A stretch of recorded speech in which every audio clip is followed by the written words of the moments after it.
Elden Ring Nightreign network test. Did I play it? I did. I played it. That's what this is. I played a couple of runs. I played exactly 3 runs. I did not make it to the final day. Furthest I made it was the end of day 2, and then Margit killed me, just murked me, just absolutely destroyed me. He has a lot of HP. How do I feel? Good. Was I sad that? Was I sad when the network test ended? I was. At the moment, just off of the brief bit I played, would I buy the game? I would buy the game. Despite the $40, and I know that is, for some reason, I suppose for this type of game, given the amount of potential content it appears to have, $40 is a lot, but I would still buy it, personally. I'm interested enough that I would still buy it. Now, would I play it? I don't know. Now, what do I mean by that? I mean, it is cool.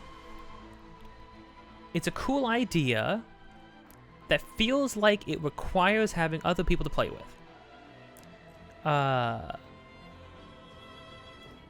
If you don't have friends, I feel like you might not be getting enough out of it, or you might not be getting everything out of it you could be, which is a shame. Wilder keeps the second Wilder who gets something for rolling. What do the Wilders know that I don't? Recluse, don't do that. Recluse, get down. Recluse, please. Recluse, don't leave us. Not like this.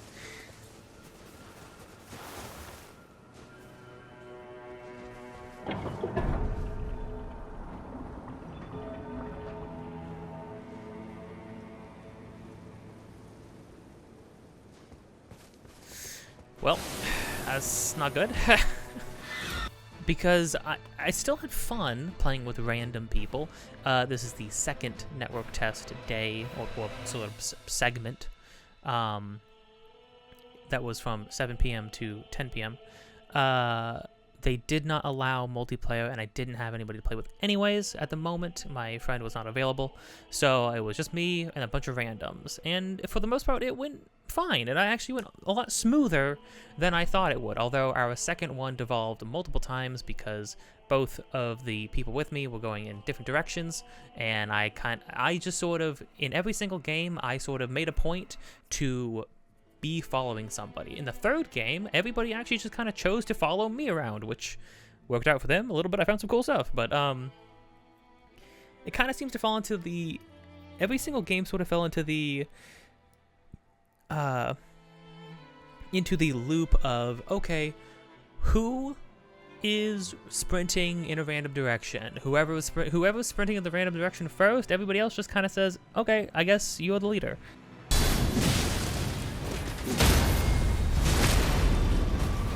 Just bullying a guy.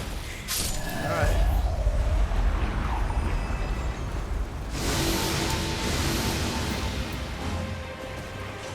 Oh, you're joking.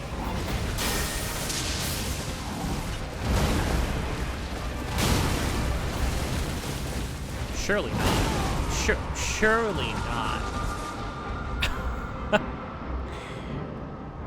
2 guys on horses? Well, 3 guys on horses, but 1 big guy on a horse, and then 2 tinier guys on horses? Oh, really? For real? No joke. So, I would get the game, but would I play it if I would play it if I had somebody with me, I think. This is sort of my problem with multiplayer games, the games that have multiplayer in general, is that if a game has multiplayer, I want to be experiencing it with other people, because I like playing games with my friends. That's all I've ever wanted. This takes the multiplayer experience you could be having in Elden Ring, if you have the seamless co-op mod, which I have actually played through almost the entirety of Elden Ring with my friends, 1 friend in particular, and I think it's a great time. I think it actually makes for a great multiplayer game. However, this takes that experience and snorts crack first, and then says, okay, and basically Elden Ring Nightreign is if you tried to explain what Elden Ring was to somebody after snorting so much crack, and you snort crack. No, you smoke crack. You snort cocaine. I'm very cool. I'm a very cool person. I've done so many drugs, I promise. You snort a bunch of cocaine and then you try to explain, okay, so here's what Elden Ring is. And it's just rambling a million words a second, trying to explain what Elden Ring is. That's what Nightreign is. It's Elden Ring explained by a deranged person. You have no time to stop and think about anything. You just go and run and fight and loot and fight and loot and run, and then you fight big bosses. Very limited network. The network test seemed very limited. I was only exploring a handful of areas. I did get the ant event, which I had heard about, and I was like, what does that mean? And then I saw it, and I was like, oh dear God, no. But that was actually really cool. I also got the Margit invasion event that lasted for 2 seconds, and then they killed me. I lost a level, and he gave me a permanent debuff where I just permanently would take more damage, just forever. I think forever? That was not cool. I'm gonna say that was less cool. Didn't enjoy that one much. It was fun overall. I did see a variety of things, which is something that I was hearing a lot of people saying like they weren't getting. So it does seem extremely random, maybe true randomness, which means that you might be getting and seeing the same handful of things a couple times over. I can't not tell you how many times we fought the freaking fire giant machines in that encampment. I think we did that in every single run. But at the same time, they're clearly holding their cards here because the end of day 1 boss was just the centipede demon. I've seen everybody fight the centipede demon. I haven't seen anybody fight anything else. So I don't know if that is bound. I don't know if the end of day 3 boss is bound to...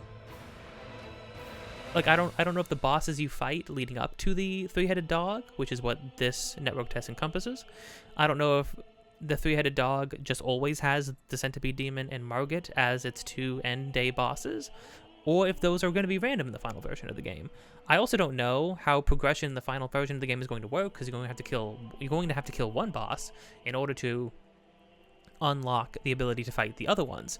And so what I'm wondering is, do you run through the same section of map every single time you go to fight the 3-headed dog, or is the whole map always random?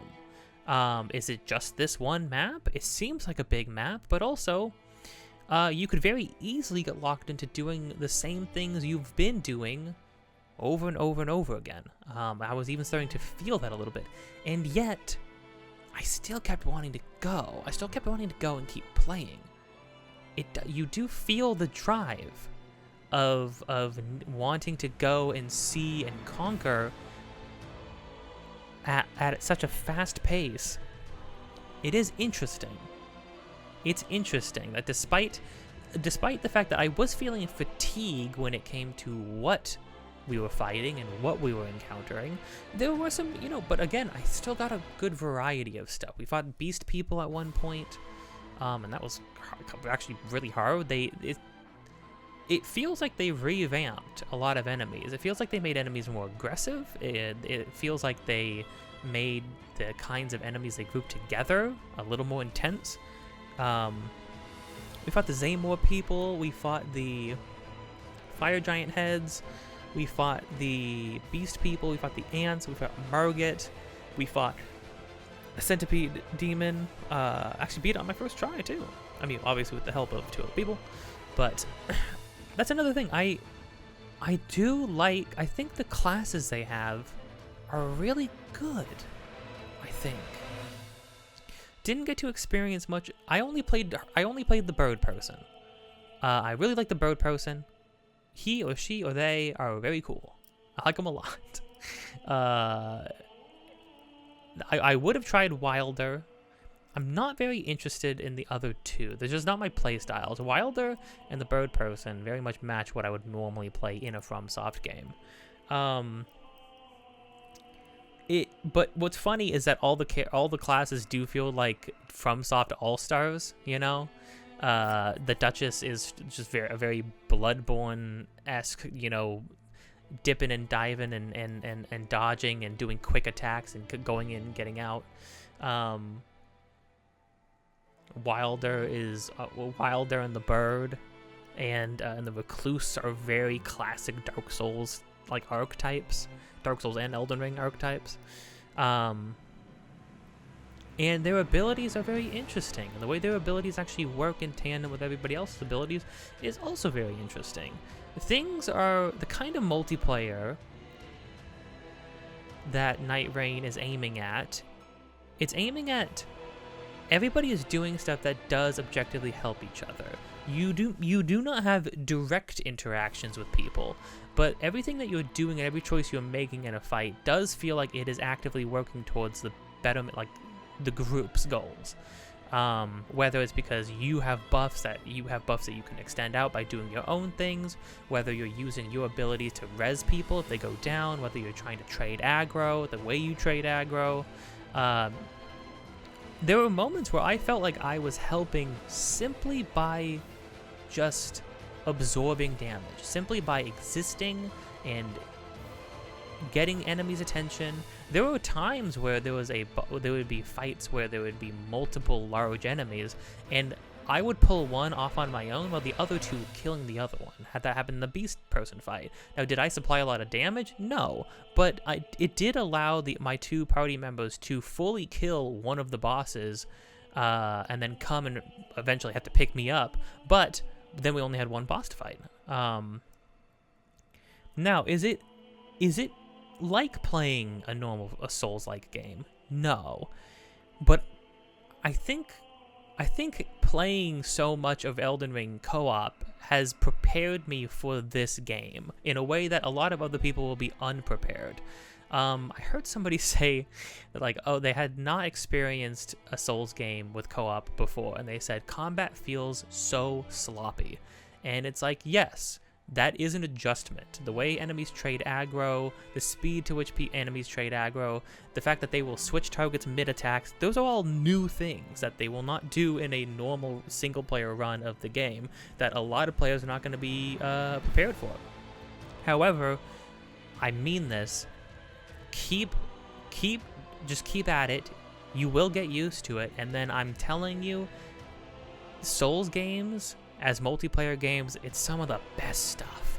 Me and my friend, while playing Seamless Co-op, I'm doing a Phalanx build. I don't do a lot of damage, but I have great shields and I absorb everything. I don't even need to dodge. I just block and I guard counter and I take enemies aggro, and I'm just in their face absorbing all damage, all attacks. And my friend is playing paper thin 100% wizard.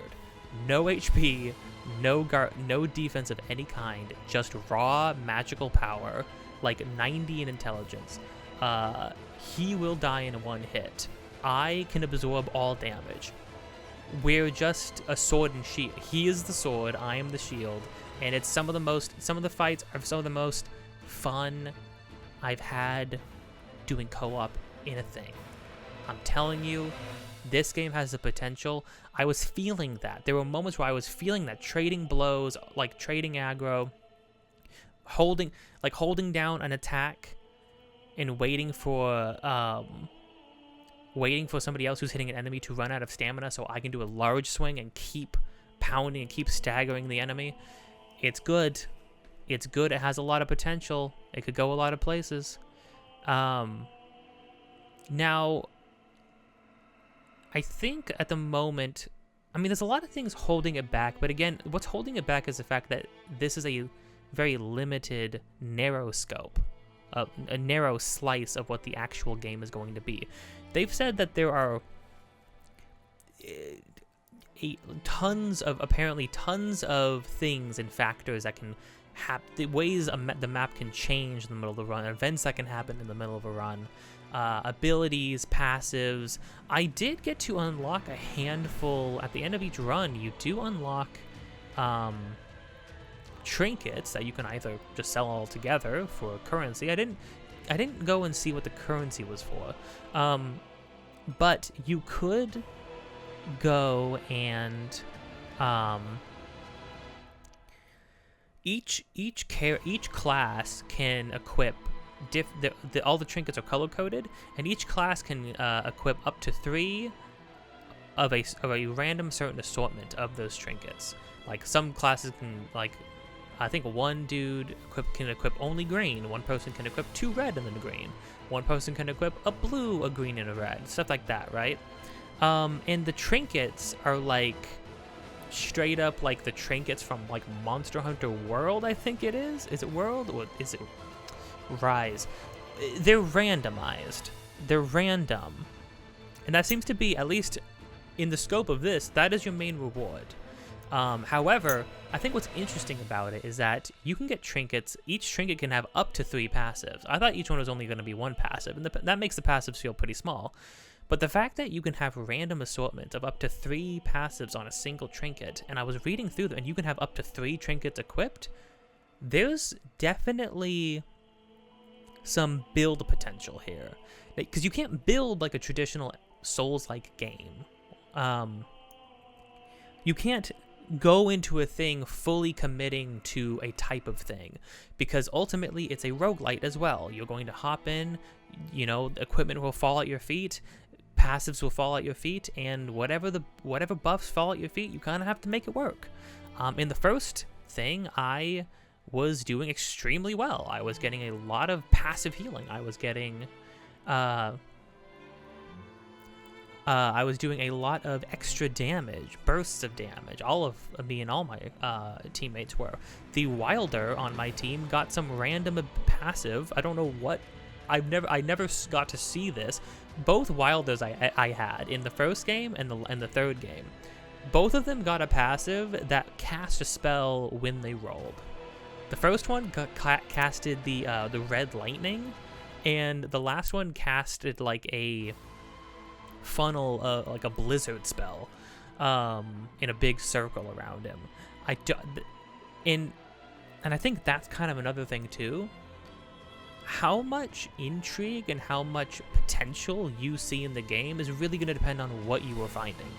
Because I was hearing and seeing people only picking up things, only finding things that were just big percent buffs. Now granted, some of the percent buffs are very big, but some of them are like 7% to a charge attack, 7% if you're two-handing a weapon. And it's like, okay, that's not great. That's not amazing. You have to, especially when you consider you only have 6 slots in order to fill it with equipment that all have passives. Maybe you're not going to actively use the equipment, but they all have passives, and you're looking for the passives. That's how you build out your character. But on the other hand, I saw things where it was like, if you do a guard counter, you will summon spirits. And it's like, oh, that's crazy. The Wilders both had passives where if they rolled, they cast lightning and ice. I saw there were things where it was like, if you guard an attack, you will cast holy. You will cast a holy spell around you. I saw a thing that would say if you get low on HP, you're going to cast Sanctuary on the ground. That's going to heal you and your allies passively, and also increase your defense. Now, in terms of the stat-focused ones, even those could get very crazy. I had something equipped where it said if you get low, you will get a plus 46% boost to defense. Now, you know, FromSoft numbers don't work like other RPGs, right? However, a percent buff to defense, 46%, that I know that's a lot. That's a lot different than making a number go up. That's a percent buff to my defense. And you could equip multiple ones that did that. And that's kind of the thing. There is a lot of potential here. It's really going to depend on the run. And it feels like it's maybe going to depend on the run you're getting a lot more than it would in other roguelites, you know? A lot of modern roguelites do kind of try to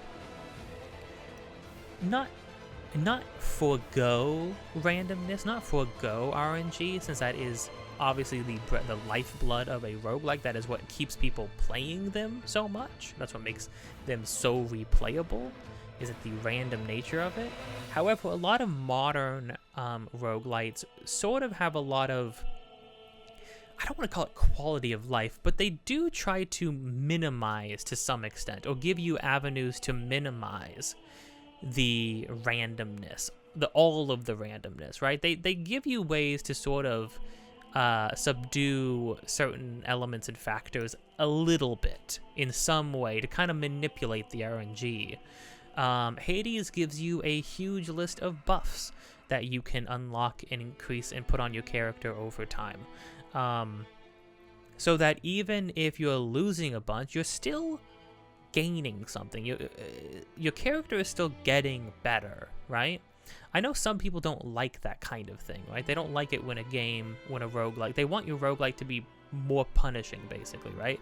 They want it to be like, no, you are starting at square one every single time, square one, no matter what. When you die, you lose everything.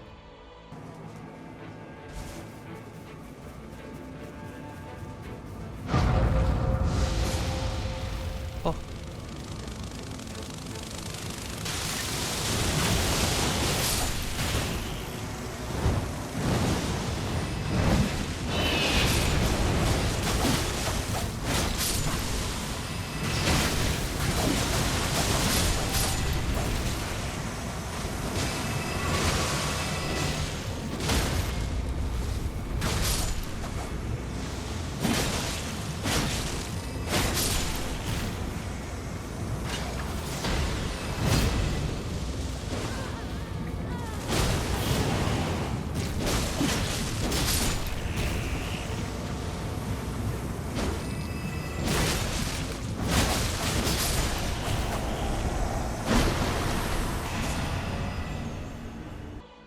I'm very much in the middle. I like to feel like I'm starting back at some semblance of a square one, but I do like progression. I do like feeling like every time I go back in, do something, no matter what, no matter how the run turns out, whether I make it far, make it to the end, or don't make it anywhere at all, I'm working towards something, right? And I think that's ultimately better for a roguelite. A purely random roguelite, even if it's just unlocking more stuff. Obviously, Enter the Gungeon, you don't get better. Your characters don't get better when you do runs, but you unlock more things that can go into your run. Same thing with Rogue Legacy. Same thing with Slay the Spire. You unlock more cards, so you can have more builds on your characters. But your characters in those three games aren't getting better in between runs. You're just unlocking more things that can happen down the road. Oddly enough, Hades also has that, because ultimately you do want to be finding more things to get and finding more buffs, types of buffs, and types of events and things like that as the run goes on. Regardless of how strong your character is getting, they have not shown if there's any of that in this game. Obviously, progression looks like it's all tied to trinkets. Now, however, there was also a currency. I don't know what that currency is going to be towards. I didn't see. I don't know if there is something in there. Feel free to let me know if there is something to use the currency on. All I know is that I want to keep playing. I want to keep playing because I do want to see more things, right? Now, I don't know how long I would want to keep playing. If I was sitting down here with a friend, I don't know how long my friend would want to keep playing. But I have a feeling that once this game is actually fully out, and there's actually things to be working towards, things to be unlocking, things to be doing, things to be looking out for, things to be discovering, I think that's going to be good. I think everybody's kind of getting hung up on the idea that, like, well, this seems weird. I mean, I think everybody is very weirded out by this, especially considering it's FromSoft, right? FromSoft doesn't make games like this. This is a weird thing for FromSoft to do. I respect the heck out of them for it. I think it's great. I mean, again, if you go to the training area in this network test, if you go to the training area, there's a chest filled with every single weapon in Elden Ring, including, I think, the DLC weapons that you can equip and try out. And that kind of blew my mind for a moment, because basically what that is saying is, hey, you could find any of these 200 to 300 plus weapons. You could find any of them out there. And this game kind of presents an interesting thing where it's like, hey, do you ever use flails? No, of course you don't. Well, maybe you want to. Well, no, maybe not even you want to. Maybe you have to. Maybe that flail is the best weapon that's available to you at the beginning of the run. And then you start using it, and then you realize, you know what? That's actually pretty cool. That literally happened to me in the first run. The amazing weapon I got was a flail that had fire as an attribute, but then it was a spiked club, so it also did bleed. And then I found something else that would increase my damage if something was if something was bleeding next to me, if something was bled next to me, and I was just wrecking shop with that. I've never used flails. I've never tried to use flails. I've never wanted to use flails. And yet here I am, not only using a weapon type that I've never used before, but I'm excelling, you know? It's actually like opening my mind in a way. Does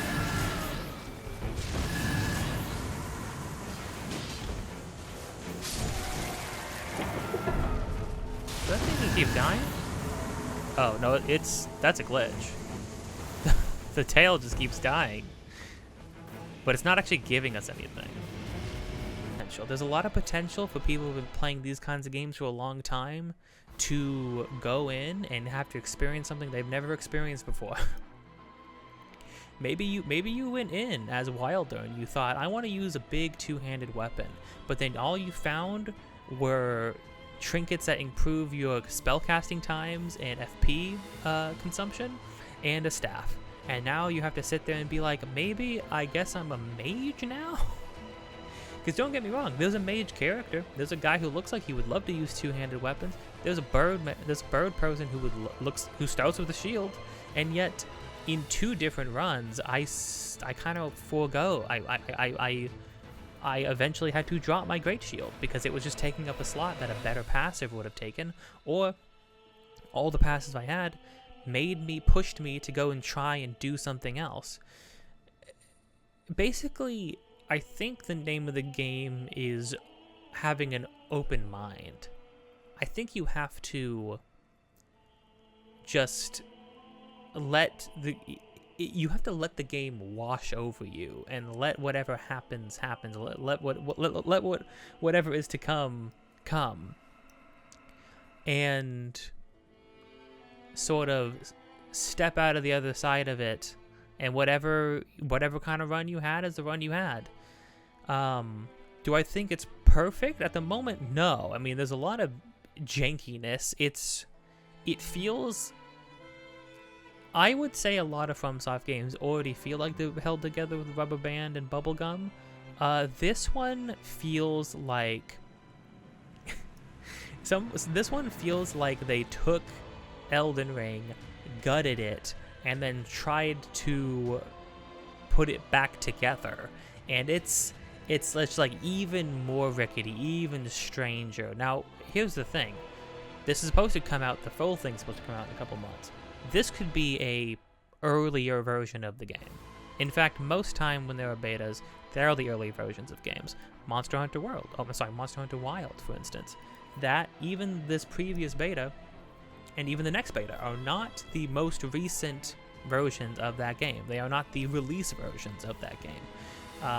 They just don't do that. Studios just don't do that. So we don't know what iteration of this game this is. This could be a very early version of this game that's just meant to get people in, to test the network. I don't know what sorcery they did, but literally overnight, but it worked because last night, as of recording this, nobody on PlayStation 5 was able to get in. This night, everybody was playing it. Everybody was able to play it full 3 hours, no connection issues. One person in my second game, our recluse floated off into the sunset, and disappeared. But That's fine. That's okay. Sometimes you gotta go. Sometimes you gotta return.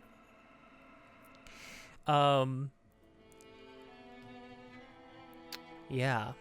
So hopefully tomorrow I will get to play with my friend. There is another network test going from 11 a.m. to 2 p.m. Hopefully we will get to play, and hopefully it is cool and fun, and hopefully I experience new things. But for now, that's it.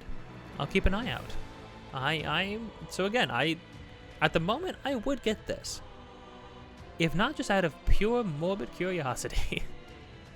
How much you can get out of it, though, I think how much you can get out of it is partially on you, I think, as a player, how you play it, how you decide to play it. But I think a lot of it is going to fall on what is in the game. Because if the final version of the game comes out and I start and my first 10 runs look a lot like the handful of runs I played here, as far as like what we're fighting, what we're doing, where we're going, that's gonna feel pretty bad. I think they also said in the first year they were not planning on doing any updates of any kind to it. I'm hoping that would change eventually. I can understand not doing it maybe for the first year, but eventually a game like this would really benefit and really thrive, I think, if they did some semi-regular updates. I know there's going to be a DLC that's going to add more bosses. I think adding more bosses as a DLC is strange.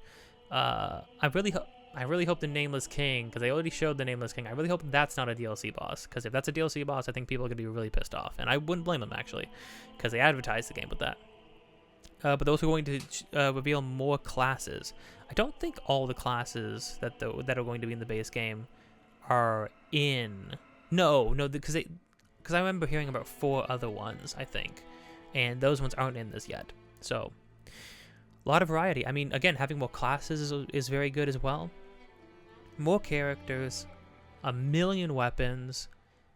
I think what they need, I think what the final version of the game needs is to make sure most of the time the passives you're getting on your character are the more interesting kind of passives. Big number buffs, you know?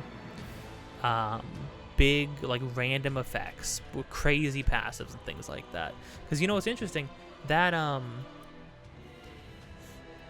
the ability that I had, well, that I saw, and I should have taken it, but I took the less interesting, like, it was a 30% attack boost, I think, from bleeding if an enemy bleeds around you, which is still pretty cool. Like, if it's gonna be a number, it needs to be a big number, like a meaningful number, not 7%, not 6%, not 1%, no, none of that nonsense. If it's however, I think I would really enjoy it if most of the time I was finding things like, again, summoning spirits on a guard counter, you know? Something that is pushing you to use something that maybe you were already doing or maybe you can start doing, and then giving you some huge, crazy, random effect, you know? I think another thing, too, is as far as balance goes in general, if you're not finding a ton of stuff in that first, on that first day, that Centipede Demon has so much HP. I mean, even the 2 runs where we killed the Centipede Demon, it still was taking a long time. The fights against the bosses are grueling. They have so much HP. They have the way they scaled enemies' HP in this one is unlike even the way the multiplayer works. The multiplayer boss scalings work in their normal games, in their previous games. Like, I thought those bosses would gain a lot of HP. The ones in this game are crazy. Like, I thought that first run when we made it to Margit, for as strong as I thought we were getting annihilated by him. He does 1 million damage. all of his attacks do extra damage because he does magic damage. I'm sorry, holy damage. So I couldn't guard through most of his attacks. And he had 1,000,000 HP. Just 1,000,000 HP. We got him pretty low. I think we got him down to like a 4th. It was still a lot though. Still a lot though. Still a lot to get through. Yeah. That was tough. I'm curious if everything's gonna be like that. I'm curious how strong they are expecting you to get. How strong that you are intended to be before fighting some of these bosses.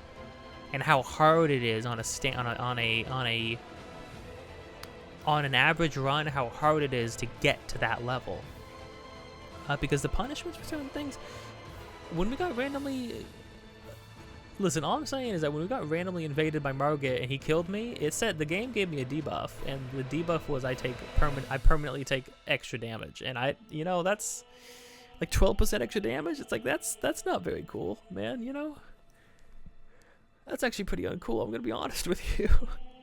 Leveling up is, oh my gosh, level up as much as frequent and as quickly as possible. You have to. On the Duchess starting HP set to, like, you get one shot by everything at the beginning of the game. It's crazy. Even the Guardian, the bird, like I did at the beginning, level 1. Once you get 1 level, your HP like doubles, right? But until then, like a normal group of guards, it's weird. It almost feels like this almost feels like it's in the genre of games where you're playing as you play as side characters instead of main characters, which is weird to say, because in Souls games and FromSoft's other games, even the main character doesn't usually feel particularly strong. The whole idea is that it is an uphill battle every time you fight anything. You're a tiny dude fighting gods. And they don't pull their punches when it comes to like that kind of scaling. However, compared to a main character in a Souls game, these characters in this game feel like NPCs. Like, oh no, these are actually NPCs. And you can just get obliterated so easily by jobbers, you know what I mean? So I'm really interested to see how things scale in the final versions of the game. I'm interested to see. I've only had 3 games under my belt, so we'll have to see, and I do want to keep playing. That's a good sign. At the very least, would I keep playing? Yes. If I could have kept playing right now, I would be playing right now. So that's a good sign, at least. But that is it for now. Stay tuned for more things on this channel. I think I'm going to upload Metaphor tomorrow. We'll see. But for now, goodbye.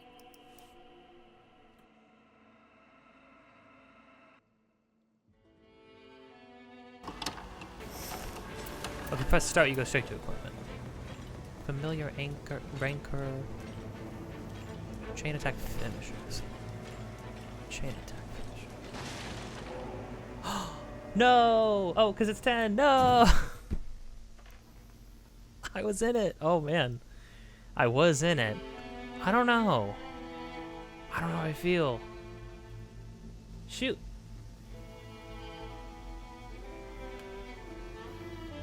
I do want to keep playing. Okay. I'm gonna walk around for a bit. And then I'm gonna think about this for a moment.